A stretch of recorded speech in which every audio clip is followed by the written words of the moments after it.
Subscribe Manfna Journey of Self-Realization and press bell icon to get notification for new video.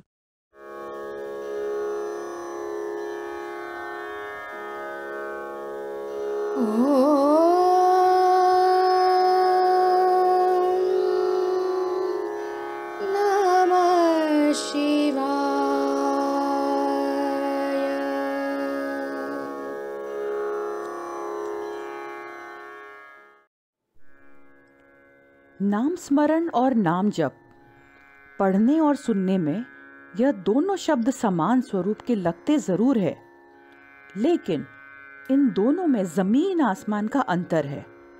जैसे बच्चा नजर से ओझल होने के बाद माँ बच्चे को या बच्चा माँ को पुकारता है।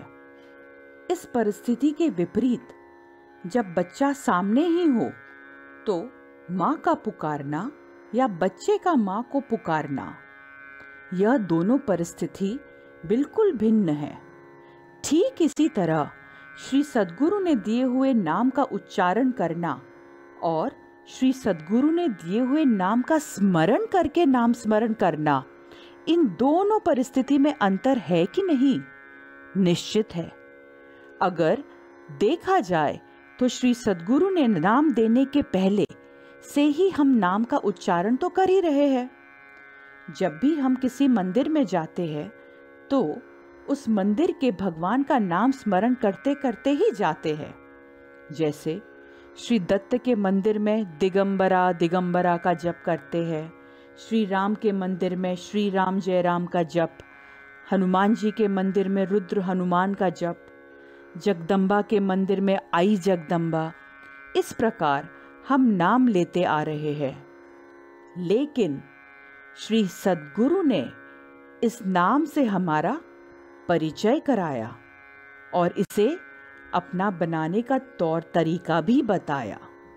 जब हम देवी के मंदिर में जाते हैं और देवी का नाम स्मरण करते हैं तो सिर्फ नाम का उच्चारण नहीं करते, साथ साथ देवी का स्वरूप भी हमारे नजरों के सामने आता है। ऐसा देवी का स्वरूप नाम स्मरण के साथ साथ पहले आता था क्या? अर्थात चाहे अध्यात्म हो या तुम्हारे जीवन के दैनंदिन व्यवहार हो, कोई भी कार्य करते समय अपने कार्य से एक रूप होना बहुत जरूरी है। अगर हम कहीं कोई कार्य कर रहे हैं तो लोग कहते हैं कि अपने कार्य से एक रूप होकर कार्य करो, तब सिद्ध होगा, तुम्हें निश्चित यश मिलेगा।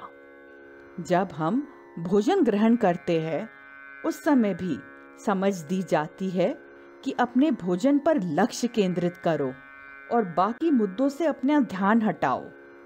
यह सब बताने का एक ही उद्देश्य है कि भोजन ग्रहण करते समय शांत चित्त से भोजन का स्मरण करो।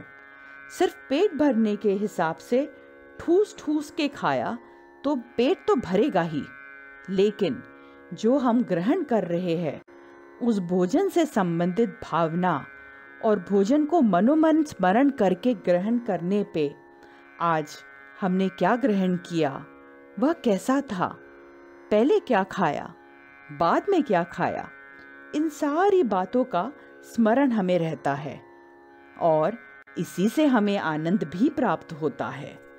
नाम स्मरण और नाम, सिर्फ नाम जाप करने में हमारा लक्ष्य इधर उधर फालतू की चीजों की तरफ आकर्षित होता है कि नहीं?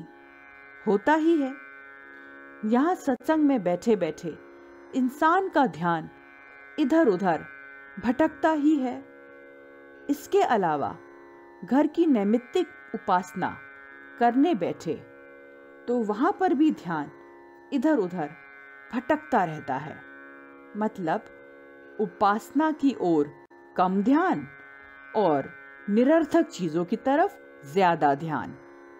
लेकिन हमने अपने ध्यान को किसी विशिष्ट कार्य की तरफ, विशेष अभ्यास की तरफ, विशेष व्यक्ति की तरफ एकाग्रता से स्मरण किया तो उसका फल निश्चित रूप से मिलता है।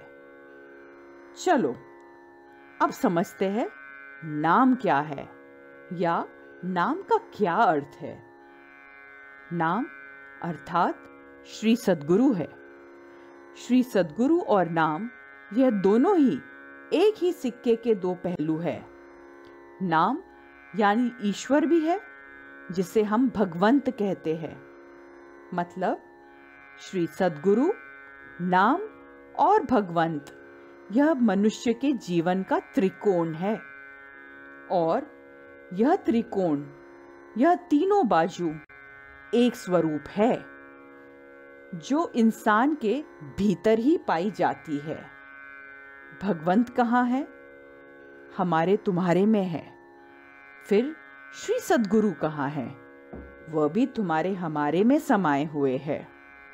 भगवंत अर्थात श्री सद्गुरु जो नाम स्वरूप है, वह नाम कहाँ है? वह भी हमारे तुम्हारे में समाया हुआ है। लेकिन हम हमेशा ऊपरी ऊपरी दुनिया में भटक जाते हैं और हम में ही गहराई में छुपे भगवंत तथा श्री सद्गुरु जो नाम स्वरूप है, वहां तक गोता नहीं लगा पाते। इतनी गहराई में जाने के लिए हमारी समझ तथा निरंतर स्मरण आवश्यक है। श्री सद्गुरु का स्मरण करते हुए जब नाम जप करेंगे, साथ साथ उनकी शरण में रहेंगे, उस समय हमें स्वयं श्री सद्गुरु और नाम एक स्वरूप होने का तीव्र आभास होगा। ठीक इसी तरह पहले के साधु संतों को आभास होता था। यह आभास निर्माण होने का कारण उनकी निरंतर अनेक वर्षों की साधना है। उसके पश्चात ही धीरे धीरे उन्हें यह साधु संत का स्वरूप प्राप्त हुआ और उनका लोगों के प्रति बातचीत करना, व्यवहार करना, उनके साथ उठना बैठना, वार्तालाप करना, यह सब कुछ बदल जाता है। यह बदलाव कैसे निर्माण हुआ? लोगों के प्रति व्यवहार में बदलाव एक गहरी सोच विचार की क्षमता बढ़ाने के बाद ही हुआ है। किसी एक से अगर तुम बड़ी अच्छाई से सोच समझकर पेश आए तो आपको अपने आप में अच्छाई का भाव निर्माण होने का आभास होना शुरू होगा। साथ साथ यह आभास निर्मिति का आनंद भी तुम्हें होता रहेगा।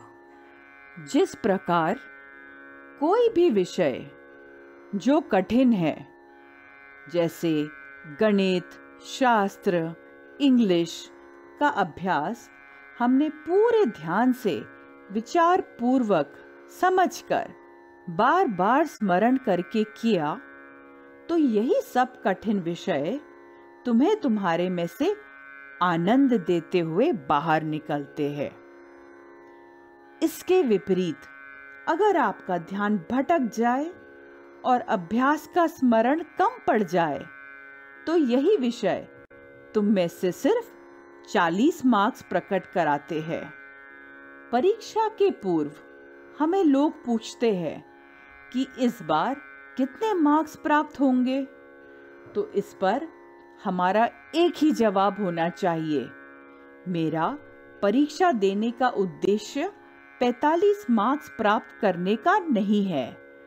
मुझ में जो आइंस्टाइन बैठे हैं, नार्डिकर बैठे हैं, डार्विन बैठे हैं, उसे मुझे सचेत करके देखना है। सिर्फ डार्विन का सिद्धांत कॉपी में उतार के अभ्यास करना नहीं है।